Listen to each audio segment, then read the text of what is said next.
Sahabat yang luar biasa, pemuda-pemuda Indonesia, selamat pagi, salam sejahtera. Teman-teman semua yang berbahagia, hari ini spesial. Kak Dedi ingin mengenalkan salah satu bagian dari pembelajaran kita dalam mengaplikasikan Pancasila dalam menjalani kehidupan berbangsa dan bernegara. Tema hari ini adalah tentang bagaimana masih tentang penguatan Pancasila sebagai ideologi negara Indonesia. Teman-teman yang berbahagia, bagian hari ini spesial karena ini adalah kewajiban kita sebagai generasi muda, sebagai generasi penerus kemerdekaan bangsa. Apa itu? Yaitu upaya-upaya dalam penguatan ideologi Pancasila. Sahabatku yang berbahagia, para pemuda Indonesia yang penuh semangat dan antusias, yang energinya tidak pernah habis untuk berbuat sesuatu, kita pikirkan hari ini tentang keberadaan negeri ini. Teman-teman, ada 5 hal bagaimana kita menguatkan Pancasila sebagai ideologi bernegara. Secara menyeluruh, 5 itu kita bahas. Yang pertama adalah Pancasila kita jadikan sebagai orientasi dalam kehidupan konstitusional. Jadi, penjabaran Pancasila dalam peraturan, dalam perundang-undangan ini mutlak diperlukan.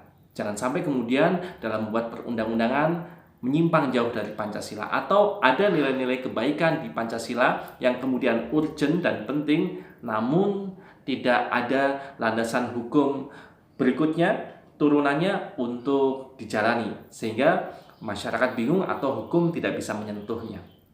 Yang kedua adalah kita memahami bahwa Pancasila dalam penerapannya adalah sebagai ideologi yang terbuka. Kita memahami Indonesia punya berbagai macam keragaman, ciri khas masing-masing daerah. Dalam penerapannya, maka keberadaan masing-masing daerah dengan segala macam perbedaan itu tetap dihargai dan terakomodir dalam Pancasila. Itulah definisi Pancasila sebagai ideologi yang terbuka. Kemudian yang ketiga, ini yang paling penting, yaitu aktualisasi nilai-nilai Pancasila dalam kehidupan berbangsa dan bernegara. Kita sebagai manusia, sebagai warga negara harus mengaktualisasikan itu dalam kehidupan sehari-hari. Di masing-masing sila ada penjabarannya dan kita mencoba menginternalisasikan itu. Hal keempat, upaya keempat yaitu Pancasila sebagai penuntun kita warga negara. Jadi dalam kehidupan kita ada tuntunan dan juga berharap ada tontonan yang diperlihatkan oleh para penguasa dalam memberikan teladan kita menjalani kehidupan sesuai dengan nilai-nilai Pancasila itu. Dan yang terakhir, yang kelima adalah Pancasila kita jadikan sebagai dasar untuk menolak ideologi-ideologi asing yang kemudian berusaha masuk ke negeri ini, yang kemudian berusaha mempengaruhi pola pikir kita. Tentu yang tidak sesuai dengan nilai-nilai Pancasila kita tolak. Akan tapi nilai-nilai yang masih sesuai dengan kita justru untuk memperkuat kehidupan kita. Oke, teman-teman semua yang berbahagia, kita bedah satu persatu deh sebagai contoh kita dalam menjalani kehidupan. Tentu video yang singkat ini tidak bisa menggambarkan keseluruhan, namun ini salah satu upaya kita untuk bisa mengaplikasikan Pancasila dalam kehidupan bernegara. Teman-teman, bahasan yang pertama adalah Pancasila sebagai orientasi kehidupan konstitusional. Jadi para penguasa, anggota dari mulai eksekutif, legislatif maupun yudikatif, orang-orang yang melaksanakan pemerintah, orang-orang yang mengawasi pemerintah dan membuat legalisasi hukum-hukum, produk-produk hukum, dan orang-orang yang yudikatif itu yang mengawal jalannya pemerintahan ini dengan hukumnya. Maka kita harus menjalankan ini sesuai dengan nilai-nilai Pancasila. Produk-produk hukum misalkan, perundang-undangan yang dibuat oleh teman-teman DPR, DPRD, peraturan-peraturan daerah, tentu harus mengacu pada nilai-nilai Pancasila.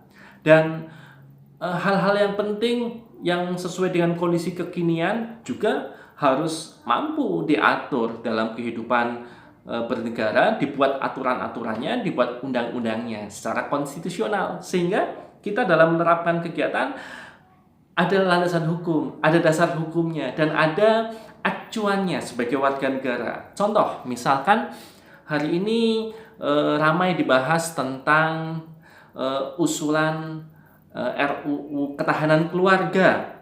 Kita yakini bahwa keluarga ini adalah sebagai sebuah institusi yang sangat penting, yang bahkan terkecil tapi penting dalam kehidupan berbangsa dan bernegara. Coba bayangkan ketika keluarga-keluarga di Indonesia kemudian mengalami disorientasi tujuan, tidak memahami lagi makna keluarga yang sesungguhnya sesuai dengan kehidupan berbangsa, maka yang terjadi adalah orang tua tidak peduli dengan keluarganya, anak-anak tidak lagi peduli, tidak memiliki tujuan dalam berkeluarga, tidak memiliki orientasi. Nah, maka ketika keluarga-keluarga yang ada itu kemudian lemah, maka yang terjadi adalah negara kita akan lemah dan bahkan bisa jadi runtuh.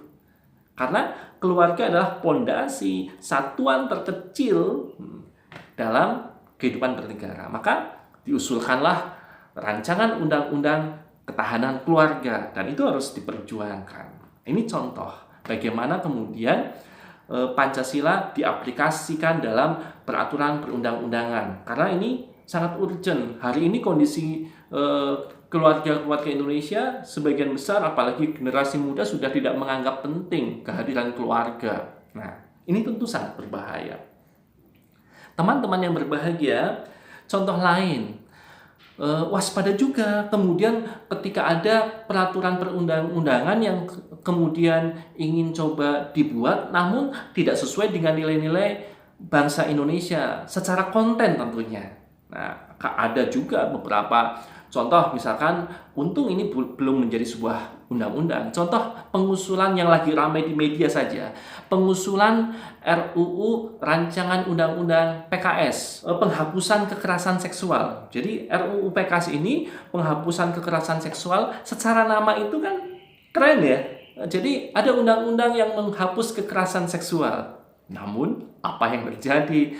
Sebagian kontennya justru bertentangan. Kalau kita tidak melihat secara keseluruhan, lihat hanya judulnya saja, mungkin oke, itu kita perjuangkan. Tapi secara isi, secara konten harus diteliti juga nih. Ada apa? Ternyata banyak pasal-pasal atau kalimat-kalimat yang kemudian justru urgent, karena di kalimat itu terjadi di kalimat-kalimat awal, di kalimat-kalimat utama yang akan menjelaskan kalimat-kalimat berikutnya. Nah, contoh misalkan bagaimana mendefinisikan kekerasan. Nah, bagaimana mendefinisikan kekerasan seksual, dan itu berbahaya. Kenapa? Salah satu bahayanya adalah peluang bagi orang-orang yang ingin menghancurkan Pancasila, menghancurkan negeri ini dengan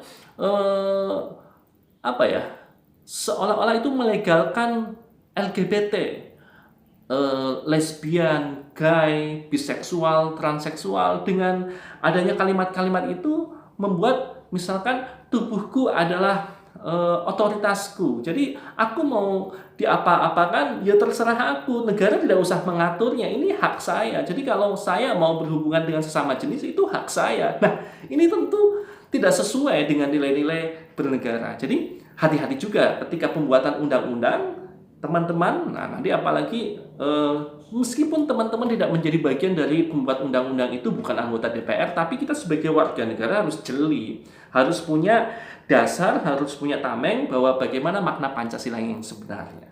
Oke, itu yang pertama.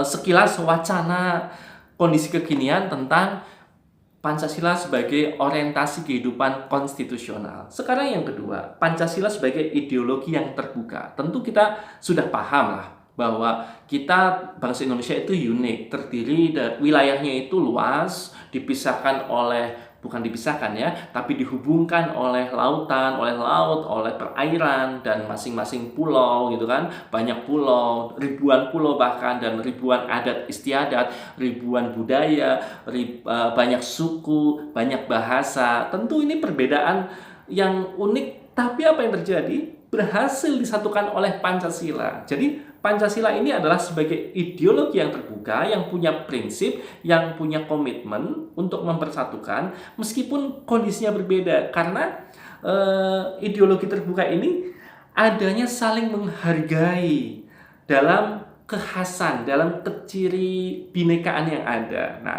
teman-teman semuanya, contoh perayaan budaya masing-masing daerah. Ketika di Bali, mereka sebagian besar menganut Hindu, dan ada perayaan yang kemudian nyepi misalkan harus stay di rumah, maka orang-orang yang di luar beragama Hindu dan berada di Bali harus tetap taat, tidak boleh keluar sembarangan, tidak boleh beraktivitas, harus berada di dalam rumah, harus menghargai itu.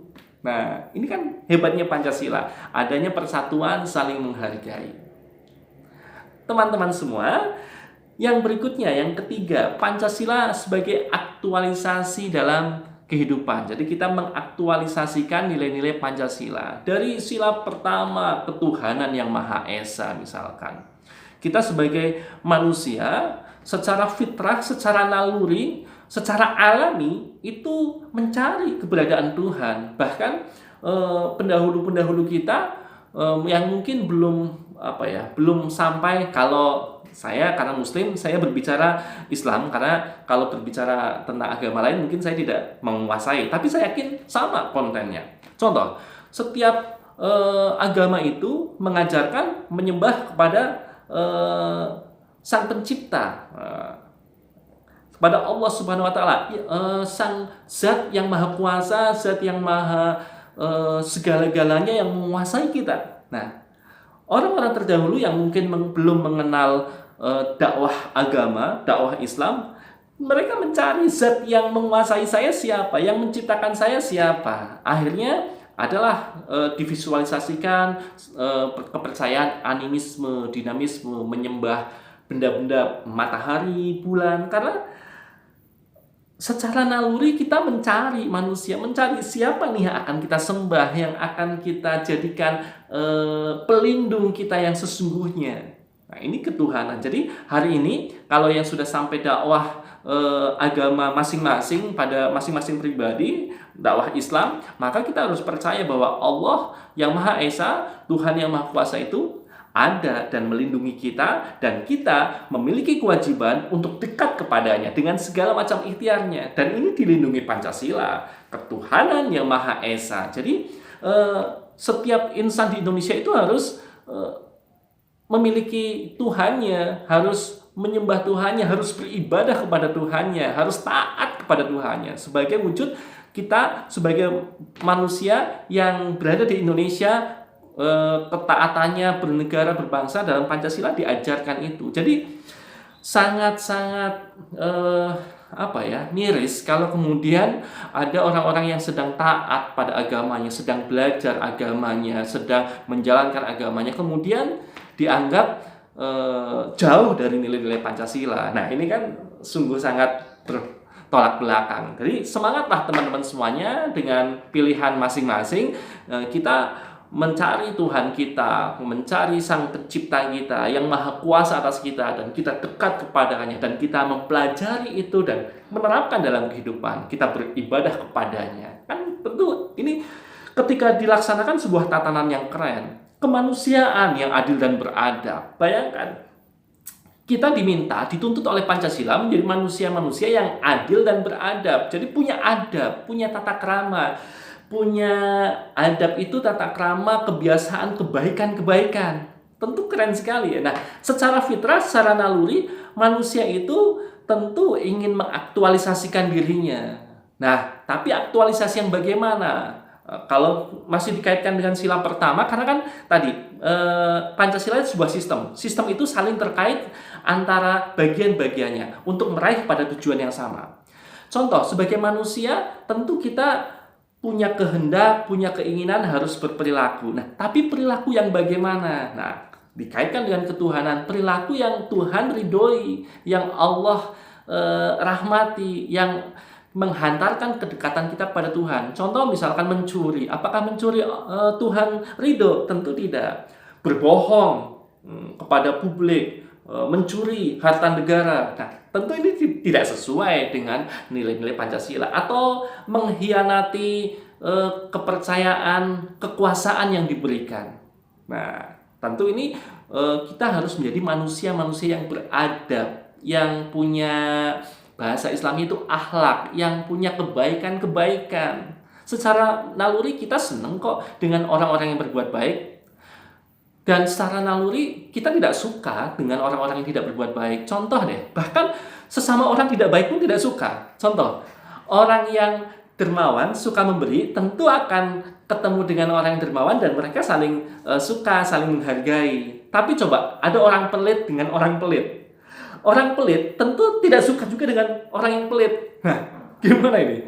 Kita orang pelit tapi nggak suka sama orang pelit juga. Nah, kan memang fitrahnya kita beradab. Oke ya? Sila yang kedua itu. Sila yang ketiga, apa bunyinya? Persatuan Indonesia. Kita diminta bersatu.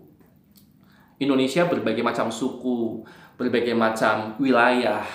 Nah, amanat Pancasila untuk menyatukan itu, berbagai macam kepercayaan yang dianut. Nah, dengan adanya Pancasila kita menyatukan. Bahkan salah satu kebiasaan nenek moyang kita itu adanya gotong royong. Nah, ini kan gotong royong persatuan. Jadi apapun masalahnya, ayo kita selesaikan bersama-sama. Kerja bakti, kemudian permasalahan tetangga, permasalahan kehidupan.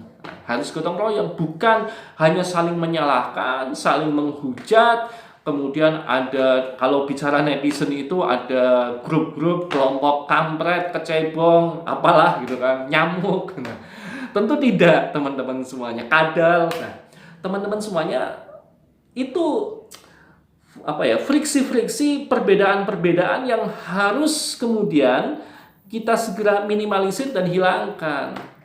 Berbeda dengan beda kebudayaan, Kalimantan, Sumatera, Sulawesi, Jawa, Bali, Papua, ini berbeda kan, tapi mampu disatukan oleh Pancasila. Nah, kalau kemudian di dunia maya, media sosial membuat perbedaan-perbedaan berikutnya, maka sangat-sangat berbahaya, dan kita sebagai generasi muda harus waspada itu. Nah, boleh saling mendukung, tapi kemudian kita harus tetap menjaga persatuan Indonesia. Yang keempat, kerakyatan yang dipimpin oleh hikmat dalam kebijaksanaan, kepemimpinan. Nah, kita mengenal kepemimpinan yang adanya keterwakilan. Jadi tidak bisa semuanya duduk di DPR. Tentu ada keterwakilan di sana. Mekanismenya diatur oleh undang-undang. Dan kita coba deh ingat pelajaran waktu SD, SMP.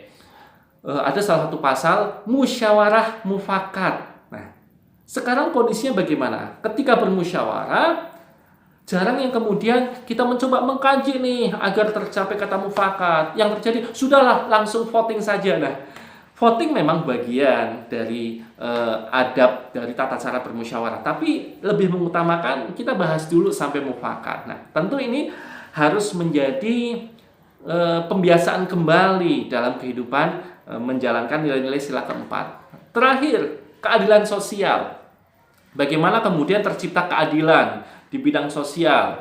Keadilan sosial bagi seluruh rakyat Indonesia. Jadi keadilan itu contoh dalam penerapan hukum. Hukum itu tidak hanya tajam ke bawah, tapi tumpul ke atas. Nah, ini sangat berbahaya terhadap penguasa, terhadap orang yang punya uang, terhadap orang yang punya pengaruh.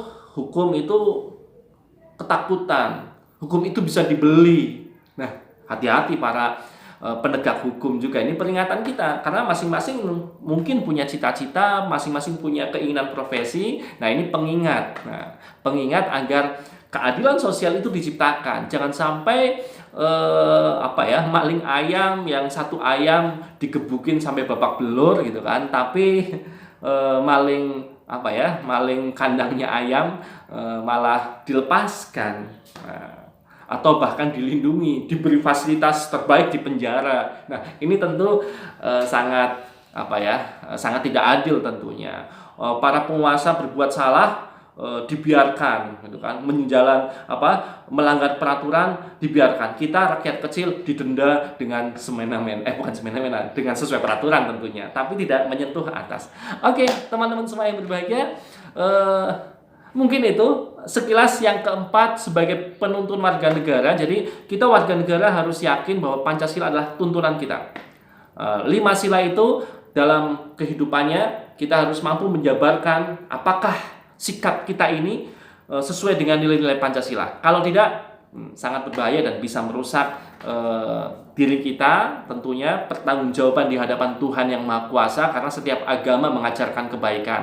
Nah, dan yang terakhir ini penting, kita yakin Pancasila itu harus mampu menolak sebagai penolak ideologi-ideologi yang tidak sesuai dengan nilai-nilai kehidupan negara Indonesia. Teman-teman semuanya, banyak kita diserang dengan banyak ideologi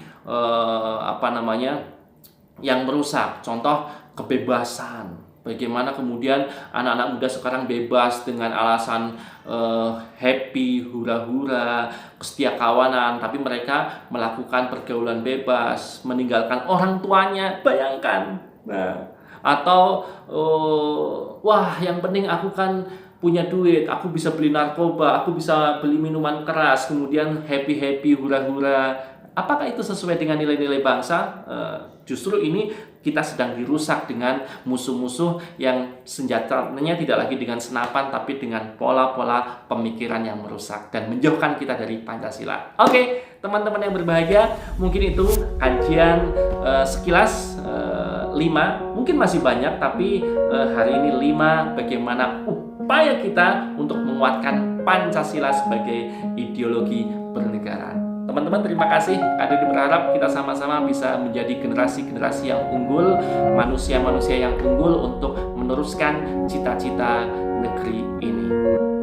Wassalamualaikum warahmatullahi wabarakatuh. Salam Pancasila.